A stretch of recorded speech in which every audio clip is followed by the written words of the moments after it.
നമസ്കാരം. മലയാളി വാർത്തയിലേക്ക് സ്വാഗതം. അർജുൻ എവിടെ? അർജുന്റെ ലോറി എവിടെ? മലയാളികൾ ഒന്നടങ്കം ചോദിക്കുന്ന ചോദ്യമാണിത്. ഇപ്പോഴിതാ അർജുനെ കണ്ടുവെന്നും അർജുന്റെ ലോറിയെ കണ്ടുമെന്ന് പറഞ്ഞുകൊണ്ട് നിരവധി ദൃക്സാക്ഷികളാണ് പുറത്തുവരുന്നത്. അങ്ങനെ ഒരു ദൃക്സാക്ഷി കൂടി ഇപ്പോഴിതാ എത്തുകയാണ്. അർജുന ലോറി ശിരൂർ കുന്നിന് സമീപം ദേശീയപാതയിൽ നിന്നും പുഴയിലേക്ക് വീഴുന്നത് കണ്ടു എന്ന പുഴയുടെ അരികിൽ തന്നെ ലോറി ഉണ്ടാവുമെന്നുമാണ് ദൃക്സാക്ഷി പറയുന്നത്. ശിരൂർ കുന്നിന് എതിർവശം ഉൾവരെ ഗ്രാമത്തിൽ നിന്ന് ഗംഗാവലി പുഴയിൽ ഒഴുകിവരുന്ന വിറക് ശേഖരിക്കാൻ വന്ന നാഗേഷ് ഗൌഡയാണ് ഇത് ഇപ്പോൾ വ്യക്തമാക്കിയിരിക്കുന്നത്. പുഴയ്ക്കരികിൽ ഇരിക്കുകയായിരുന്ന നാഗേഷ് ഗൌഡ കുന്നിൽ നിന്ന് ഇടിഞ്ഞു വീണ മണ്ണിനൊപ്പം തന്നെ മരത്തടി കയറ്റിയ ഒരു ലോറിയും പുഴയോരത്തേക്ക് നീങ്ങി വരുന്നത് കണ്ടുവെന്നും ഇങ്ങനെ വന്ന ടൺ കണക്കിന് മണ്ണ് പുഴയുടെ തീരത്തുണ്ടായിരുന്ന ചായക്കട, അതായത് ആ ധാബയെയാണ് ആദ്യം പുഴയിലേക്ക് തള്ളിയിട്ടത് എന്നും പറയുന്നു. പിന്നാലെയാണ് തടി കയറ്റിയ ഒരു ലോറി പുഴയിലേക്ക് വീഴുന്നത് കണ്ടതെന്നാണ് നാഗേഷിന്റെ വെളിപ്പെടുത്തൽ.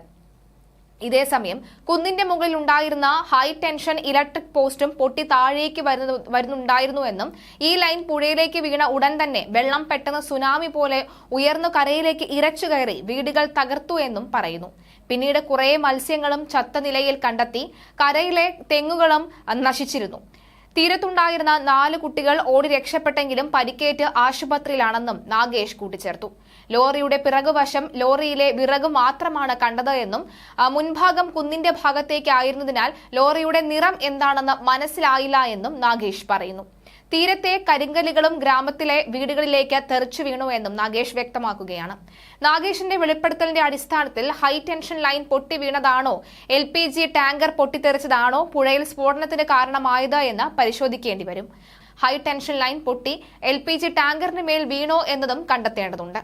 അതേസമയം ഇത്തരത്തിലൊരു സ്ഫോടനമോ അത്തരം ഒരു ശബ്ദമോ ഒന്നും തന്നെ ഉണ്ടായിട്ടില്ല. പുഴയിൽ അത്തരം സംഭവ വികാസങ്ങളൊന്നും നടന്നിട്ടില്ല.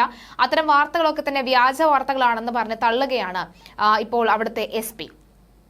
അതുമാത്രമല്ല, അത്തരം സംഭവങ്ങൾ എന്തെങ്കിലും ഉണ്ടായിട്ടുണ്ടെങ്കിൽ കിട്ടിയിട്ടുള്ള മൃതശരീരത്തിൽ ഏതെങ്കിലും തരത്തിലുള്ള കേടുപാടുകൾ ഉണ്ടാകുമായിരുന്നു എന്നും അദ്ദേഹം പറയുകയാണ്. എന്നാൽ അത്തരം ഒരു കേടുപാടുകൾ ഒന്നും തന്നെ ഉണ്ടായിട്ടില്ല എന്നും SP വ്യക്തമാക്കുകയാണ്. എന്തായാലും ദൃക്സാക്ഷികൾ പറയുന്നതനുസരിച്ച് കൂടുതൽ തിരച്ചിൽ പുഴയോടത്ത് ചേർന്ന് നടത്തുന്നുണ്ടെന്നാണ് വ്യക്തമാകുന്നത്. പുഴയുടെ അല്ലെങ്കിൽ പുഴയ്ക്ക് എതിർവശം നിന്ന് നോക്കിയപ്പോൾ ഈ ലോറിയിൽ ഒരുപാട് തടി ഉള്ളത് മാത്രമാണ് ശ്രദ്ധയിൽപ്പെട്ടത്. ആദ്യം ഈ ധാബ വരികയും പിന്നീട് അതിന്റെ പിന്നാലെ ഈ ലോറി വരികയും ഒക്കെയാണ് ചെയ്തത് എന്നും അദ്ദേഹം പറയുന്നുണ്ട്. എന്തായാലും മണ്ണിനടിയിൽ ഏതായാലും ലോറി ഇപ്പോൾ ഇല്ല എന്ന് വ്യക്തമാകുകയാണ്. അപ്പോൾ എന്താണ് ഈ സാറ്റലൈറ്റ് ദൃശ്യങ്ങളൊക്കെ എന്തൊക്കെയാണ് അതടക്കമുള്ള ചോദ്യങ്ങളും ഉയരുകയാണ്.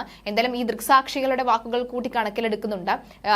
ഇതിനു മുൻപും പലരും പറഞ്ഞിരുന്നു, ദൃക്സാക്ഷികൾ ഈ ദുരന്തം നടക്കുന്നതിന് 20 മിനിറ്റ് മുൻപ് ലോറി കണ്ടു എന്ന് പറയുന്നവരുമുണ്ട്. അങ്ങനെ നിരവധി ആളുകൾ ഇപ്പോൾ രംഗത്തേക്ക് എത്തുകയാണ്.